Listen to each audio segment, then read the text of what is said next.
News first ಸ್ಪೆಷಲ್ಗೆ ಸ್ವಾಗತ. ನಾನು ಚಂದ್ರಮೋಹನ್. ಭಾರತ ಸೇರಿದಂತೆ ಬಡ ಹಾಗೂ ಅಭಿವೃದ್ಧಿಶೀಲ ರಾಷ್ಟ್ರಗಳಲ್ಲಿ ಹೆಚ್ಚು ಮಾರಾಟವಾಗ್ತಾ ಇರುವ ನೆಸ್ಲೆಯ ಬೇಬಿ ಫುಡ್ ಬ್ರ್ಯಾಂಡ್ಗಳಲ್ಲಿ ಸಕ್ಕರೆ ಪ್ರಮಾಣ ಹೆಚ್ಚಿರೋದು ದೃಢವಾಗಿದೆ. ಆಘಾತಕಾರಿ ವಿಚಾರ ಏನಂದರೆ, ಬಡ ಹಾಗೂ ಅಭಿವೃದ್ಧಿ ರಾಷ್ಟ್ರಗಳಲ್ಲಿ ನೆಸ್ಲೆ ಮಾರಾಟ ಮಾಡುತ್ತಿರುವ ಶಿಶುಗಳ ಫುಡ್ನಲ್ಲಿ ಮಾತ್ರ ಸಕ್ಕರೆ ಅಂಶ ಪತ್ತೆಯಾಗಿದೆ.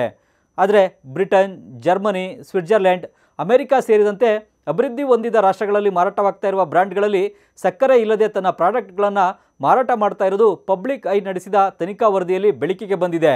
ಈ ಮೂಲಕ ವಿಶ್ವದ ಅತಿದೊಡ್ಡ ಗ್ರಾಹಕ ಉತ್ಪನ್ನಗಳ ಕಂಪನಿ ತನ್ನ ಆಹಾರ ಉತ್ಪನ್ನಗಳ ತಯಾರಿಕೆ ಮತ್ತು ಮಾರಾಟದಲ್ಲಿ ನಿಯಮವನ್ನು ಉಲ್ಲಂಘಿಸಿದೆ ಅನ್ನೋ ಒಂದು ಆರೋಪ ಕೇಳಿಬಂದಿದೆ. ಶಿಶುಗಳಿಗಾಗಿ ಒದಗಿಸುವ ಸೆರ್ಲಾಕ್ನಂತಹ ಉತ್ಪನ್ನಗಳಲ್ಲಿ ಸಕ್ಕರೆ ಮತ್ತು ಜೇನುತುಪ್ಪವನ್ನು ಸೇರಿಸಿರೋದು ಕಂಡುಬಂದಿದೆ. ಭಾರತದಲ್ಲಿ ಮಾರಾಟವಾಗುವ ನೆಸ್ಲೆಯ ಮಕ್ಕಳ ಉತ್ಪನ್ನಗಳ ಪ್ರತಿ ಸೇವನೆಯಲ್ಲಿ ಸುಮಾರು 3 ಗ್ರಾಂ ಸಕ್ಕರೆ ಅಂಶ ಇದೆ. ಹೀಗಿದ್ದು ಪ್ಯಾಕೆಟ್ನಲ್ಲಿ ಸಕ್ಕರೆ ಪ್ರಮಾಣದ ಬಗ್ಗೆ ಕಂಪನಿ ಯಾವುದೇ ಮಾಹಿತಿಯನ್ನು ನೀಡಿಲ್ಲ ಅಂತ ವರದಿ ಹೇಳಿದೆ.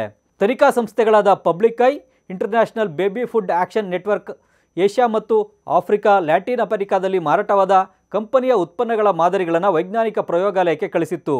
ಬೆಲ್ಜಿಯಂನಲ್ಲಿ ನಡೆದ ಪ್ರಯೋಗಾಲಯದಲ್ಲಿ ಈ ಅಸಲಿ ವಿಚಾರ ಬೆಳಕಿಗೆ ಬಂದಿದೆ. ಜರ್ಮನಿ, ಫ್ರಾನ್ಸ್ ಮತ್ತು ಬ್ರಿಟನ್ನಲ್ಲಿ ನೆಸ್ಲೆ ಮಾರಾಟ ಮಾಡುವ ಸೆರ್ಲಾಕ್ನಲ್ಲಿ ಸಕ್ಕರೆ ಅಂಶ ಕಂಡುಬಂದಿಲ್ಲ. ಆದರೆ ಇಥಿಯೋಪಿಯಾ, ಥೈಲ್ಯಾಂಡ್ನಲ್ಲಿ ಮಾರಾಟವಾಗುವ ಸೆರ್ಲಾಕ್ನ ಒಂದು ಪ್ಯಾಕೆಟ್ನಲ್ಲಿ ಕ್ರಮವಾಗಿ 5 ಮತ್ತು 6 ಗ್ರಾಂ ಸಕ್ಕರೆ ಪ್ರಮಾಣ ಇದೆ ಅಂತ ವರದಿ ಹೇಳಿದೆ. ವಿಶ್ವ ಆರೋಗ್ಯ ಸಂಸ್ಥೆಯ ವಿಜ್ಞಾನಿ ನಿಗೆಲ್ ರೋಲಿನ್ಸ್ ಪ್ರತಿಕ್ರಿಯಿಸಿ, ಸ್ವಿಟ್ಜರ್ಲೆಂಡ್ನಲ್ಲಿ ನೆಸ್ಲೆ ಉತ್ಪನ್ನಗಳಿಗೆ ಸಕ್ಕರೆ ಸೇರಿಸಿಲ್ಲ ಎಂಬುದು ಗೊತ್ತಾಗಿದೆ. ಆದರೆ ಬಡ ರಾಷ್ಟ್ರಗಳಲ್ಲಿ ಸಕ್ಕರೆ ಅಂಶಗಳನ್ನು ಬಳಸಿಕೊಳ್ಳಲಾಗಿದೆ. ಸಾರ್ವಜನಿಕ ಆರೋಗ್ಯದ ದೃಷ್ಟಿಯಿಂದ ಈ ಎರಡೂ ವಿಚಾರಗಳು ಪ್ರಶ್ನೆಯನ್ನು ಹುಟ್ಟುಹಾಕಿವೆ ಅಂತ ಅವರು ಹೇಳಿದ್ದಾರೆ. ನೆಸ್ಲೆ ಈ ದ್ವಿಮುಖ ಮಾನದಂಡದ ಬಗ್ಗೆ ಆತಂಕ ಎದುರಾಗಿದೆ. ಪುಟ್ಟ ಮಕ್ಕಳಿಗೆ ನೀಡುವ ಆಹಾರದ ವಿಚಾರದಲ್ಲಿ ಪೋಷಕರು ಬಹಳ ಎಚ್ಚರಿಕೆಯಿಂದ ಇರಬೇಕು.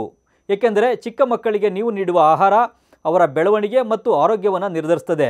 ರೋಗ ನಿರೋಧಕ ಶಕ್ತಿಯನ್ನು ಹೆಚ್ಚಿಸಲು ಆಹಾರವೂ ಕೂಡ ಅಗತ್ಯ. ಏಕೆಂದರೆ ಸೋಂಕು ಯಾವುದೇ ಇದ್ದರೂ ಅದು ಮಕ್ಕಳ ಮೇಲೆ ಸುಲಭವಾಗಿ ಪರಿಣಾಮವನ್ನು ಬೀರುತ್ತೆ. ಅಲ್ಲದೆ ಮಕ್ಕಳಾಗಿದ್ದಾಗ ನಾವು ಅವರಿಗೆ ನೀಡುವ ಪೋಷಣೆಯು ಅವರು ಬೆಳೆದ ನಂತರ ಕೂಡ ಅವರ ಆರೋಗ್ಯದಲ್ಲಿ ಪ್ರಮುಖ ಪಾತ್ರವನ್ನು ವಹಿಸುತ್ತೆ. ಪೋಷಣೆ ಹೆಸರಿನಲ್ಲಿ ಮಕ್ಕಳಿಗೆ ಆಹಾರ ನೀಡುವುದು ಸಹ ಅಪಾಯಕಾರಿಯಾಗಿದೆ. ಇದು ಅವರ ಮೇಲೆ ನಕಾರಾತ್ಮಕ ಪರಿಣಾಮಗಳನ್ನು ಬೀರ್ಬೋದು. ನೀವು ಏನೇ ಕೊಟ್ಟರೂ ಮಗು ಸ್ವೀಕರಿಸುತ್ತದೆ, ಹಾಗೆಯೇ ಅವರ ದೇಹವು ಸ್ವೀಕರಿಸುತ್ತದೆ ಎಂದು ತಿಳಿದುಕೊಳ್ಬೇಕು. ಮತ್ತಷ್ಟು ಇಂಟ್ರೆಸ್ಟಿಂಗ್ ಕಂಟೆಂಟ್ಗಾಗಿ ನ್ಯೂಸ್ ಫಸ್ಟ್ ಸ್ಪೆಷಲ್ ಸಬ್ಸ್ಕ್ರೈಬ್ ಮಾಡಿ.